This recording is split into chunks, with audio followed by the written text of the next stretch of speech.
Chapter 3. Michael. Michael is grabbed by the arm the moment he's back in the heavenly halls. "Where have you been?" Raphael clutches his arm tighter and speaks in a whisper. "Mathias was destroyed." "What?" Michael has to do a double take, stopping himself. "What do you mean?" "A demon known as Nergal killed him." He sighs. "Gabriel is on the warpath. We're holding the demon in the empty realm in a warded cell. He's going to stand trial." "On whose authority?" Michael demands instantly. "Gabriel's. You weren't here, and he had the authority to make that call," Raphael says. "Listen to me. Gabriel's already got Raguel and Phanuel ready to head to the empty right now. There's more than enough to win this case against him." "A trial," Michael sighs. "Has Hell been contacted? Do they know what is going on?" Their feet start walking, and they continue down the hallway, Raphael still at his side. "Yes, per our treaties, we informed them the moment we took the demon into custody. They had the option to supply the demon counsel or to leave him to our mercy." Knowing Gabriel, there would be no mercy. Michael accepts what Raphael is saying. "I want Gabriel in my office in 10 minutes. Make it happen, please." "Of course." Raphael teleports away. Michael teleports straight into his office, writing a brief letter, and seals it before using a miracle to make it vanish and put it in the bag of a courier on Earth, who will see it to its destination. Gabriel smiles brightly, opening the door without a knock, and strides right in. "We're going to see that demon drown in holy water, brother."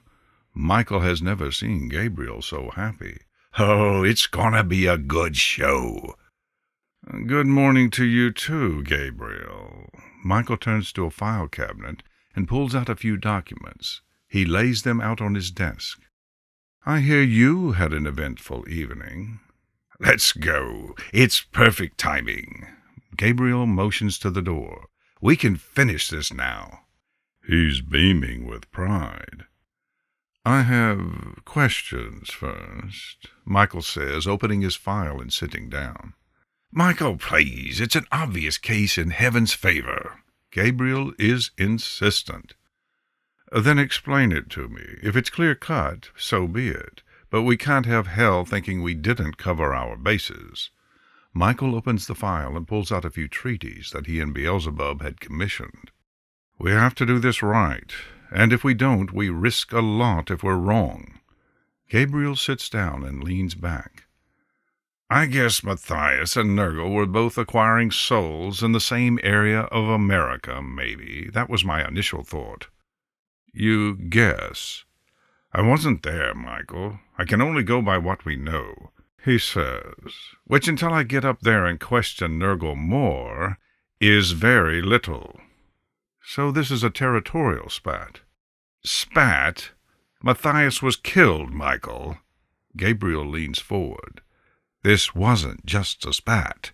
What happened last night," he points his finger into the paperwork, "is murder." "Okay, then, so what happened?" Michael lowers the treaty and pulls out a map to unfold. "As far as we can tell, Nergal says that Mathias was in the demonic territory and was infringing upon his right to see his daughter." "And who gave you that information?" Michael levels his eyes on Gabriel. "The 2 sentries that brought him in, Solus and Lincoln." Gabriel shrugs. "Sol said he kept going on about his daughter." "So they weren't collecting souls." Another confirmation of why Gabriel is just not suited to bureaucracy. "A hybrid." Michael frowns. "His daughter is a hybrid." "Yes. And from what else Solus said, Nergal thought he was being watched over. Well, Mathias is a watcher. That's his job." "Demons wouldn't know that, Gabriel," Michael says. "But go on." "Fine, but he wasn't in demonic territories like he claims. He was in heavenly ones." Gabriel shrugs. Hard to tell. It's very close to a territorial line. Gabriel points down on the map. Though I wish Mathias were here to give his side of the story. The treaties with Hell about the Watchers watching over demons is very clear, Michael says. And Mathias would have known he was to stay away from them. Watchers are meant to watch humans. What was his assignment? Who is he watching? He was watching Nergal's daughter. Gabriel uses a miracle and offers Michael a file folder. Quilla. But this Nergal got in the way, looks like. Not familiar with Quilla or her father. Michael turns the file over. Quilla was an Incan goddess.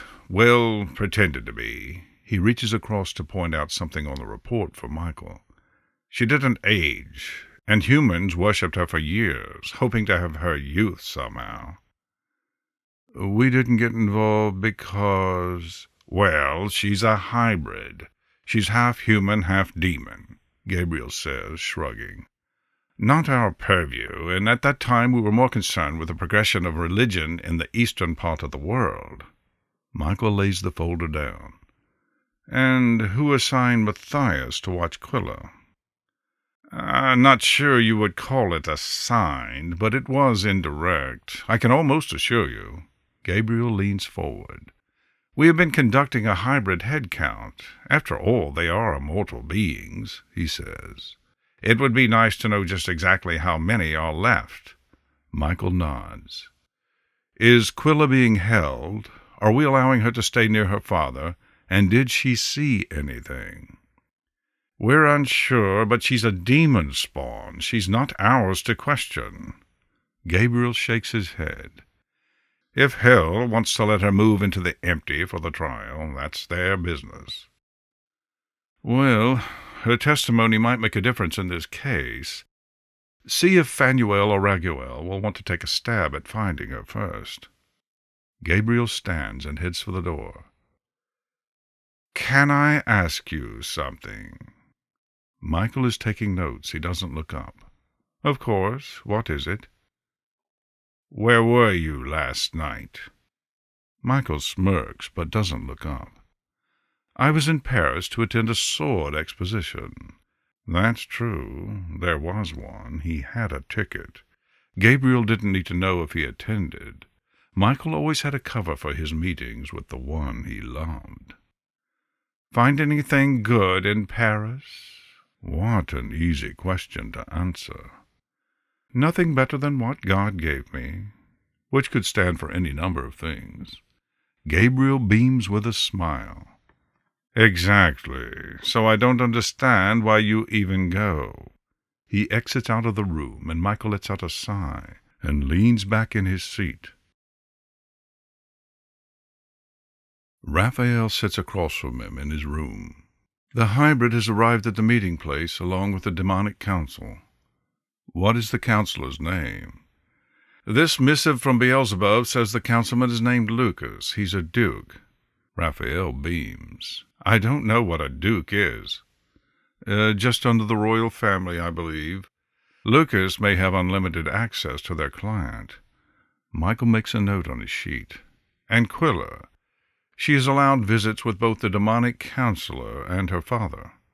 Of course, Raphael agrees, making another note. The entirety of the royal family of Hell wishes to attend. The whole family? Raphael nods at him. Lucifer, too? Michael looks up, his voice a little curious. None had seen him since the fall, nor laid eyes on him. No, just the crown prince Beelzebub, a prince Leviathan, and a princess Asmodeus. Raphael passes over another sheet. Regulations for their seating and their pronouncements.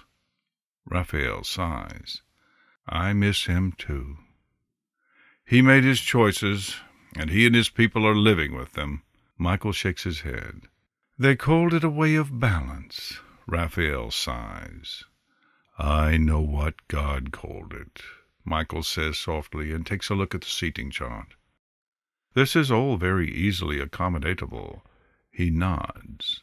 Make it happen. Chairs for you, Gabriel, and myself in a similar fashion, he suggests. We can keep up with that for appearance's sake. Raphael hands over another form. All right, and next thing's next. Gabriel is prepping to bring a tank of holy water. Michael has to drop his folder down. All he can manage is a frown. No, we do not make judgments like that. If he is found guilty, Gabriel can fetch it per the bylaws, but we're not walking into a trial with that sort of bias right out in front. He points his pen to Raphael. He knows better. He's angry, Raphael says, as if that should excuse it. You can't blame him for being upset that one of our angels is dead. Cassiel is distraught. It was one of his. Michael sets his paper down and sighs. Raph, I'm not blaming him for being upset. I'm just not wanting hell to think we're jumping the gun. We have treaties like this for a reason. The war with hell will never be over. We're simply in a lasting ceasefire. Raphael looks at him. You're hurting over this. We've lost an angel, brother.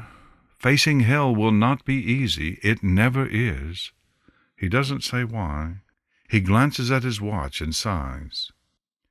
Like they said, balance. Michael nods. It's all a balancing act, and Gabriel has about as much finesse as a snake trying to hug a mouse. Raphael stands and comes to sit beside him on the sofa he's on. Mike, you're stressed out. The trial isn't for 2 days. Do you need some time for yourself? Raphael pats his back gently. This is a lot, and you're trying to go to war with all of it. Michael can't deny the accuracy of that statement. He buckles, finally knowing exactly what he wants. Do you think Ariel could take over my appointments? I could ask her. If not, I'll do it. I'll get Gabriel to stand down a little bit, and we'll all meet for lunch tomorrow to discuss. Michael nods. Thank you. Raphael smiles. What are best friends for, huh? Go on. He waves a hand. Get out of here and clear your head. I mean, last night was a business trip, wasn't it? More personal, really. I was off looking at swords. I didn't find one I liked, Michael says, speaking more truth than actual facts. How do you plan to handle all this? I'll handle things with Ariel like we always do, and also comfort Cassie. He's so upset. He nods. We'll manage. We have Gabriel, too. Thank you, brother. Go, before Gabriel gets back, Raphael teases. Michael smiles as he vanishes.